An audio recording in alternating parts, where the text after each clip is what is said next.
தளபதி Vijay தாக்கப்பட்டாரா? Thumbnail பார்த்து யாரும் ஏமாந்துடாதீங்க.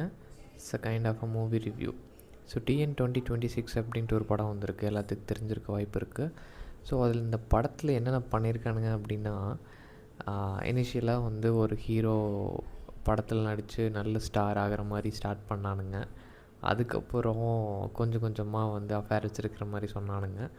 அதுக்கப்புறம் அரசியல் வர மாதிரி சொன்னானுங்க. ஒயிட் ஷர்ட்டு, ப்ரௌன் பேண்ட்டு, 200 கோடி, நிறைய ரெஃபரன்ஸ் இருக்கும். ஸோ இதெல்லாம் பார்த்தா நம்ம தளபதி சொல்கிற மாதிரி தான் இருக்குது.